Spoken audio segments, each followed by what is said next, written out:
Sometimes you hit the breaking news sound effects, and it's for things that are going to make Penn State fans happy. Commitments, transfer portal additions, other things. I don't know, maybe there's a buy one, get one on wide receivers somewhere. But today, not necessarily good news for the Penn State football program. 5 players have entered the transfer portal. So let's talk about that. The transfer portal closed, Tuesday. This is now Thursday when we're talking about this, when the players officially have announced. So Nate Bauer, senior editor and insider for Blue White Illustrated, take us through how this works, because the portal closed 2 days ago, and then suddenly we're getting this news now. What's going on?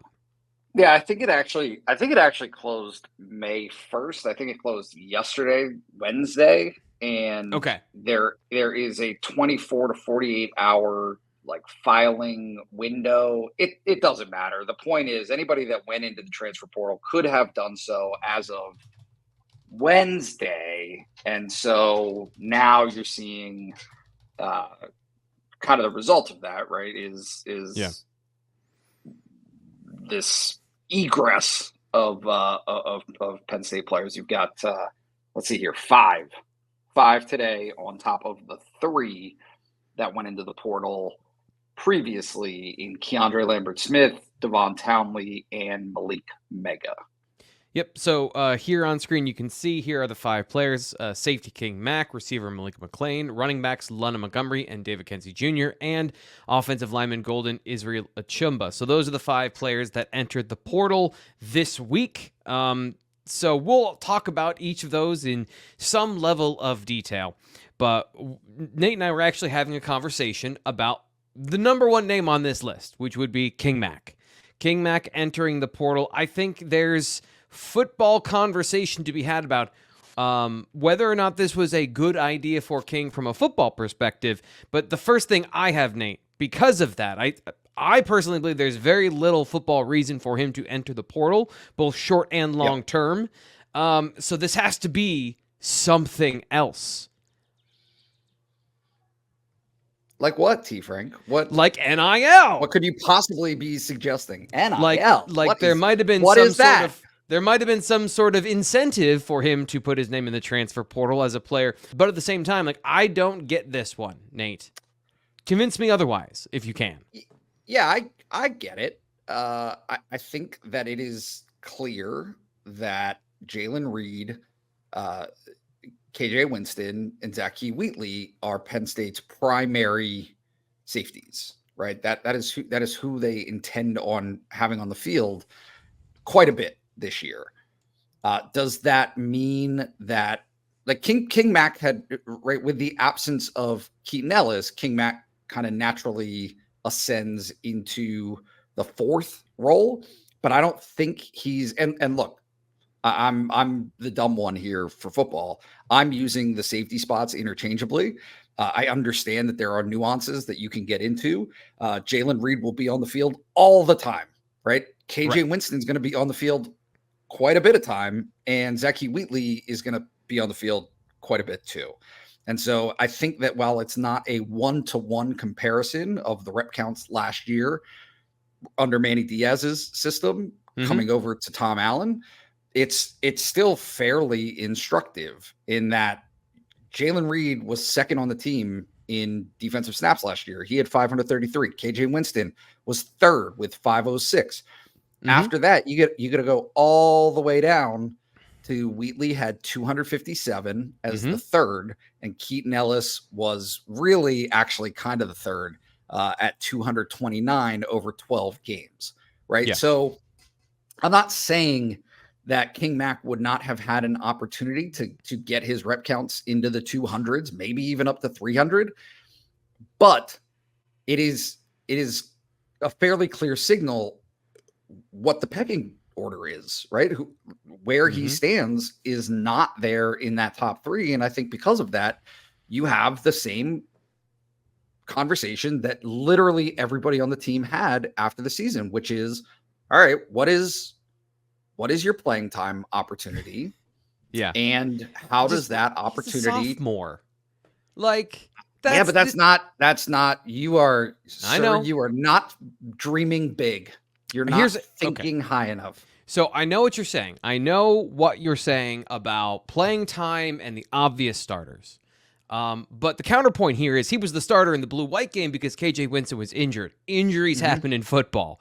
Also, to your point, I think 23 is a good example of when Penn State did not, in the end, play 4 safeties like we expected them to. Rewind to 2022, and Jalen Reed had 400 snaps. Jair Brown played the majority of the snaps. He played almost 700 snaps. But then you had a bunch of other guys splitting reps. So if you have guys that are worthy of being on the football field, they didn't think a true freshman was worthy of being on the football field in a full-time role. And obviously, Keaton Ellis fell behind those other 2 guys on the depth chart. Do you think that Jalen Reed, Zakee Wheatley, and KJ Winston are all coming back next year?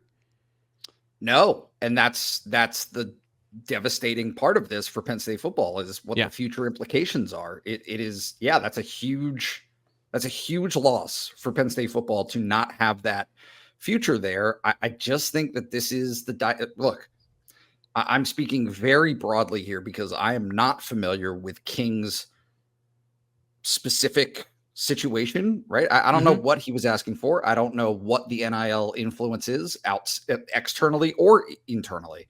Yeah. But what I can tell you very generally is opportunity is money. Okay. That is money earned. If you are denied opportunity, then you are making less money. The stars make the most money, and King Mack did not or was not in line. You can see again, very basically, King Mack was not in line to be a star without something happening this year, right? Unforeseen. So an injury would have you. All of those other things would have had to happen. And so if somebody else is offering you more opportunity and potentially more money, right, you can understand why people are going to take that shot because it is a limited window. Every single one of these guys thinks that they're going to go in 3 years. Malik McClain has now entered the transfer portal again to try and find a different spot. There's nothing settled about the position he was in this spring, from what I could tell, going over the depth chart, which you can check out at bluewhiteillustrated.com. By the way, if you want to get all the in-depth information, our deep analysis on these things, you can subscribe to Blue White Illustrated 2 months for $1. Use promo code PSU1 for the special offer. The situation, how do you view the situation with Malik McClain? I see this as extenuating circumstances coming into play. We'll see how the details come out, what they are. I'm sure that I don't have the full story, but I just see it as, is there opportunity at Penn State this year? Yeah, there is. So this is not a cut and dry money or opportunity thing, right? And the reality is, and kind of where I want to focus my energies, is analyzing what this all means for Penn State now, because the reality is post KeAndre, post Dante Cephas, Christian Driver, Malik Meiga, and now Malik McClain. That is 5 scholarship receivers that had eligibility for this year that are not part of the plans and are not there now. And so you are really getting into it's such a weird spot because so many people in the offseason were talking about, you've got too many receivers, right? And to a certain extent that was true. But now the pressure is absolutely on looking at the guys that they have coming back that have experience for next season. I think it means that we saw a little bit of this, but I do think that it means Liam Clifford has to be more of a factor on the outside now, because what we talked about, let's rewind quickly to the conversation about KeAndre Lambert-Smith and the presence of Julian Fleming and how Fleming could make KeAndre Lambert-Smith better because he was bolstering those receivers that can play on the outside. You would maybe need a player like that less on the outside if you've got more of those big body guys that can beat press. Now you lose another one. Malik Meiga, obviously, there's different reasons for leaving. There's different variations, but this is a guy that factored we assumed would factor into a rotational role at the very least at one of those outside receiver positions. So I still don't think it's a 5-alarm fire, but it's also, I want to say this, I also don't think that this was a miss by Penn State. So you recruit a guy who has a lot of talent and upside, and there's a lot of receivers in the portal that don't work out. So I don't know that this was a waste of anybody's time. This was a great decision by Penn State at the time. It's just like a bunch, they have got a little bit unlucky with some of these receiver situations over the last 2 years. Yeah. Go ahead. I was just going to say, if you look at what is on the roster now, in terms of guys that James Franklin publicly identified previously, is that Trey Wallace was on a different level from the other guys, right? Yep. That dynamic didn't really change this spring. It didn't, right? It's not as though he said, oh, well, Liam Clifford, Caden Saunders, Amari Evans, Anthony Ivy, Julian Fleming all made the leap into this, right? We're working with these tier systems of where they are in terms of their preparedness. And so you've just lost another option in terms of throwing bleep stuff right at the wall and seeing what sticks. Right? Like, because if you go back and look at last season, there was a lot of that. Right. There was a lot of those players from week to week that were changing in terms of what the impact was out of the receivers. So, it's not nothing. It's not nothing to lose Malik McClain out of that room. And we'll have to see how all of that shakes out. If there are any of those young guys that can come in and make a difference. I'm very high on Peter Gonzalez's talent and potential, but there are whole sections of the route tree he's never run before. From his football days in high school, there's a lot of transitions literally he needs to make.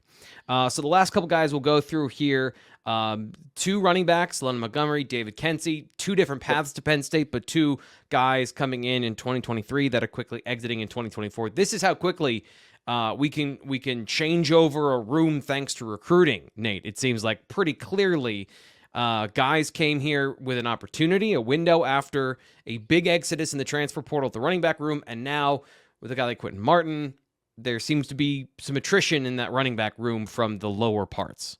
Yeah, I don't know if this is a carefrontation situation. I don't know that I would frame it that way, but James Franklin said what the issue was with London Montgomery before spring practice. He's 185. London Montgomery, every time he gets on the football field, he really does some good things for us, but he has not changed his body a whole lot. I think he's still only 185 pounds. So that's going to make it challenging, for him. But in terms of football, he's pretty good. He's done. Sorry, didn't mean to cut you off, but I had that, and I wanted us to. There's the evidence of what happened with London Montgomery.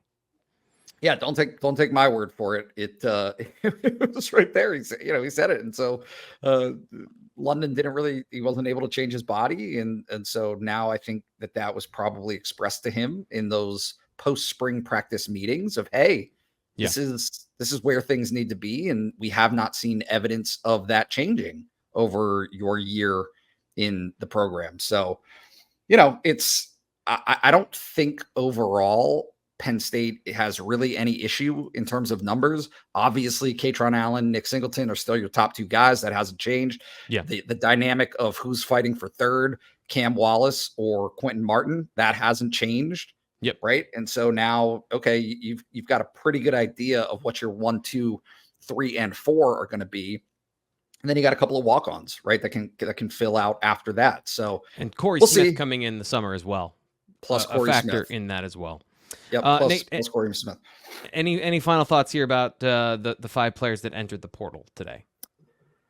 No, not really. I do think that receiver numbers is more of an issue than right. King Mack is the story, and deservedly so. But and Malik McClain as an individual story is not the story, right? That's not necessarily a backbreaking loss. But now things are kind of interesting there at receiver. They desperately, I will pound the drum for this every day from now until the start of the season. Trey Wallace has to hit. He has to be a superstar There's no other there's no other avenue for Penn State football to reach the echelon that it wants to reach and have the success it wants to have without Trey Wallace being a massive factor. Omari Evans is a close second on that. So we'll see how those guys fare from here.